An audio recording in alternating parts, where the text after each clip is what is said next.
आन्दलनखौथ' मोजां गाज्रि बुंनायनि बाथ्रा खोथाया बयहाबो राइट थाबाय बेबो मोनसे राइटआव गोलैबाय जोंहा बर'फ्रा आलादा रायजो जाथ'वाखै नाथाय मैया जि आन्दलन खालामदों बेयाव मोनसे स्ल'गानखौ नुनो मोन्दों एबसु हाय हाय दिपेन बर' हाय हाय बेफोरखौ बुंनाङा औ आं खावलायो दुलाराय बर' फरायसा आफादा मोनसे जोंनि आगोमा गौथुम दिनै बयहाबो गौथुम दानायनि मोन्थाय थागोन मोनसे समाव आंबो सानसुमा खुंगुर बैसुमुतियारि जेनेरेल सेक्रेटारिया जानाय समाव 1983 निफ्राय 86 हालागै आङो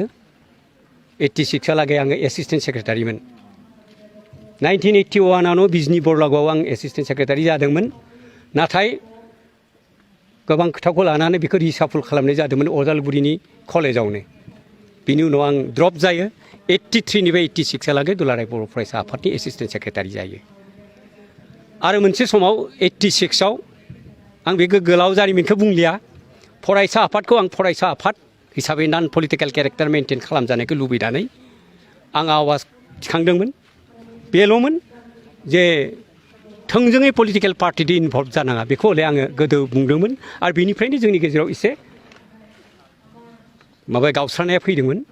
नाथाय आं भुल बुजिया फैदोंमोन नाथाय आङो बेखौल'सो होनदों फरायसा हिसाबै पलिटिकेलि कनसियास जानाया दिस इज आवर राइट बाट मटिभेटेड जानाया खिन्थु आलादा खोथा being a student we should not be motivated but we should be conscious politically conscious आं मा राइट दङ yes we have must be conscious आरो दुलाराय बर' फरायसाखौ ओरैबायदि फरायसा गौथुमखौ ओरैबायदि दानाय जादों बे गौथुमखौ दुलाराय सोदोबखौ ओरैनो लायाखै दिनै बुंनांगोन अल बड' स्टुडेन्टस इउनियन बे सोदोबखौ ओरैनो लायाखै जोंनि दाजेनगिरिफ्रा दिनै बुहुमाव थानाय बर' फरायसाल' नङा बर' हारिया दिनै मालाबाफोर आसाम हादोरनि अनगायाव दिनै बेंगलाव दोङो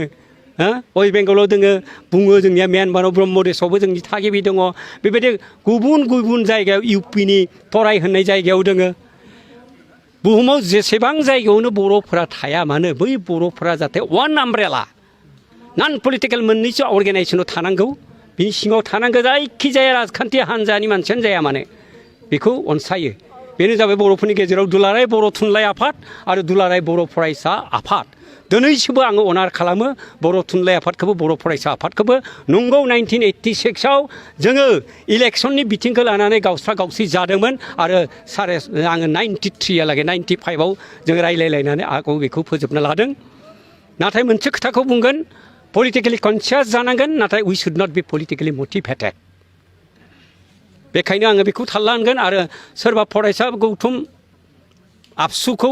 नाम लानानैथ' दाबावाखै बा सोरबा चेलेन्ज खालामनानै दाबावाखै सोरबा दाना लादोंबा इट इज अलस' देयर राइट आरो खोथाया जाबाय थारला बेफोर जाबाय हागोन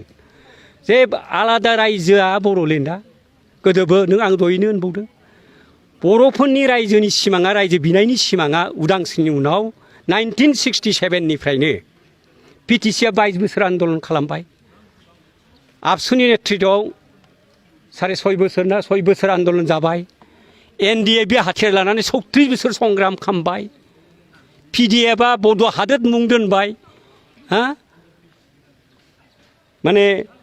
इउटिएनएलएफआ ट्राइबेल लेन्ड दोनबाय गोबां नाम दोननानै मुं दोननानै बर'फ्रा आलादा आलादा समाव आलादा रायजोफोरखौ बिनो थाखाय आवगायगासिनो this is our spirit this is blood dead spirit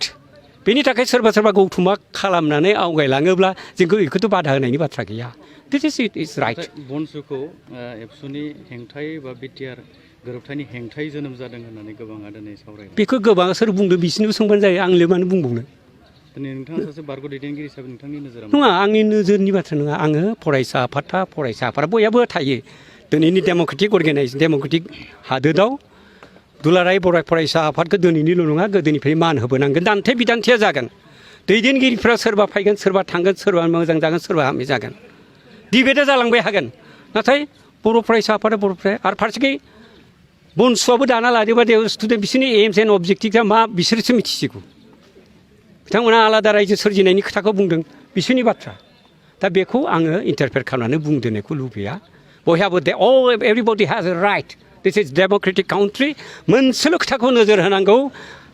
जोंनि हारिनि खहा जानाङा जोंनि हारिनि खहा जानाङा बयखौबो अनज्लायना लानांगौ दान्थे बिदान्थेया कनस्ट्राक्टिभ जालायनांसिगौ आं दिनै अपेनलि खावलायनो नागिरदों जोङो बिदा फंबाय हिसाबै रायलायलायनो हाथारनांसिगोन हायाब्ला मालाया जोंखौ मिनिगोन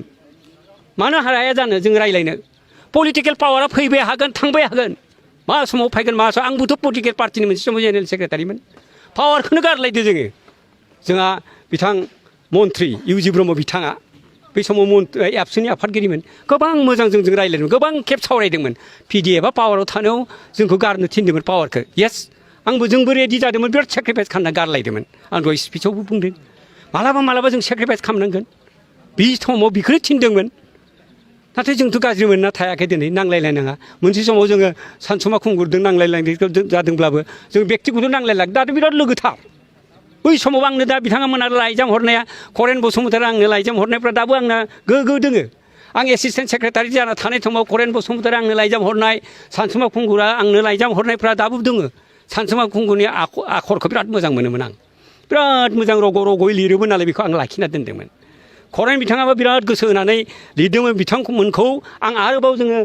पिडिएफनि समाव वार्किं प्रेसिडेन्ट हिसाबै मोनबावदों करेन बिथांखौ आं दुखु नांदों बिथाङा खबर लानो हायाखै बिथाङा मोनसे बेरामाव दा भुगिना दङ आरो आं दिनै बे नोंथांमोननि गेजेरजोंनो खावलायो बिथांनि सावस्रिया मोजां जाथों इसोरा मोजां खालामथों आरो हारिनि हादोरनि खामानि मावनो बोलो होबावथों बिथांखौ